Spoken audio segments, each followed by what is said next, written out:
Majlis party ఈరోజు కాంగ్రెస్ పక్కన చేరింది. ఈరోజు ఎంత పరిస్థితి ఉందంటే మజ్లిస్ పార్టీ ఏది చెప్తే అది చేయడానికి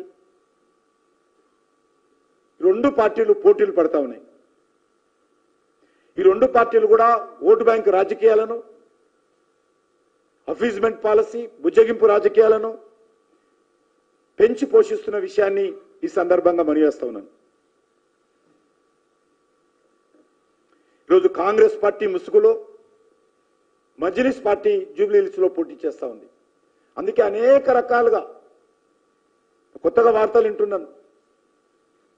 మొన్న 2 సంవత్సరాల క్రితం అంటే 18 నెలల క్రితము జూబ్లీ హిల్స్ లో కాంగ్రెస్ పార్టీ అభ్యర్థిగా పోటీ చేసినటువంటి వ్యక్తిని, ఎమ్మెల్యే కాదు, ఎమ్మెల్సీ కాదు, ఆ నియోజకవర్గానికి సంబంధించినటువంటి పోటీ చేసినటువంటి వ్యక్తిని ఎలక్షన్స్ జరుగుతుంటే మరో వారంలో పోలింగ్ జరుగుతుండగా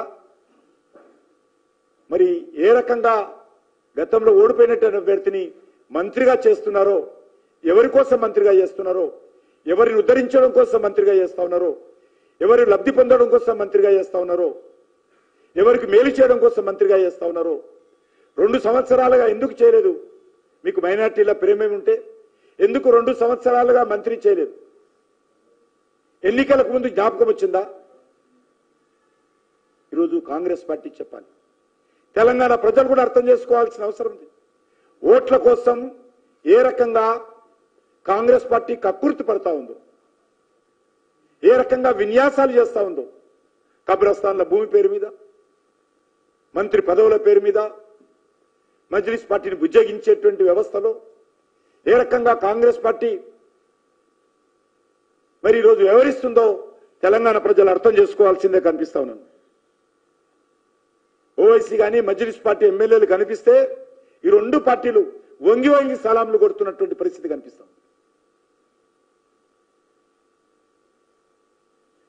వీళ్లకు సామాన్య ప్రజల ఓట్లు అవసరం లేదా? మజ్లిస్ పార్టీ మద్దతుంటే చాలు, మేము తెలంగాణలో రాజ్యాధికారం చెలాయిస్తాం ఇదే విధంగా అనేటువంటి ఆలోచనతో ఉన్నారు. కాబట్టి ప్రజలు ఆలోచన చేయాల్సిన అవసరం ఉంది. మజ్లిస్ పార్టీ మద్దతు కోసం కుహాన లౌకికవాదంతో, బుజ్జగింపు రాజకీయాలతో ఎంతకైనా ఈరోజు కాంగ్రెస్ పార్టీ, బీఆర్ఎస్ పార్టీ తెగించే విధంగా వ్యవహారం చేస్తున్నాయి. ఓవైసీ బ్రదర్స్ మీద ఈగ వాలకుండా 365 రోజులు 24 గంటలు ఈ రెండు పార్టీలు కూడా కాపు కాస్తున్న విషయాన్ని ఈ సందర్భంగా మనవేస్తున్నాను.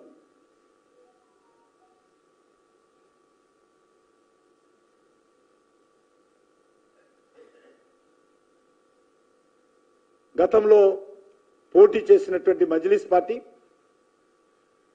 ఈరోజు ఎందుకు తమ పతంగు గుర్తు మీద, మజ్లిస్ పార్టీ గుర్తు మీద పోటీ చేయడం లేదో ఓల్డ్ సిటీ ప్రజలు మజ్లిస్ పార్టీని నిలదీయాల్సిన అవసరం ఉంది.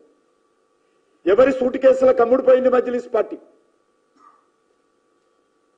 ఎవరి ఒత్తిడికి ఈరోజు తమ అభ్యర్థినే కాంగ్రెస్ పార్టీకి అద్దెకిచ్చిందో చెప్పాల్సినటువంటి అవసరం ఉంది.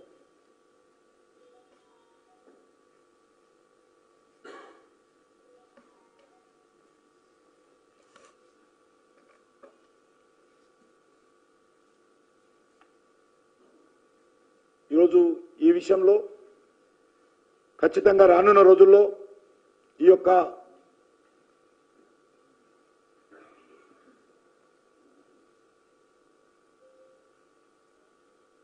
ఎన్నికలు కూడా అమలులో ఉన్నప్పుడు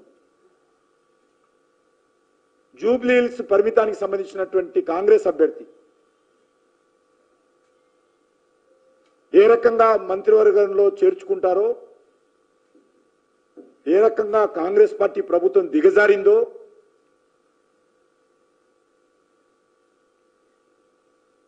తెలంగాణ ప్రజలు ఆలోచించాల్సిందిగా నేను ఈ సందర్భంగా కోరుతా ఉన్నాను. చూస్తా ఉన్నాను, జూబ్లీ హిల్స్ లో నేను కూడా గత కొన్ని రోజులుగా ప్రచారం చేస్తా ఉన్నాను. పోలీసులు బెదిరిస్తున్నారు, అక్రమ కేసులు పెట్టి కొంతమందికి జైలుకు పంపించడం జరిగింది. బెదిరించి పార్టీ ఫిరాయింపులకు ప్రోత్సహిస్తున్నారు. ఏమైనా పర్వాలేదు.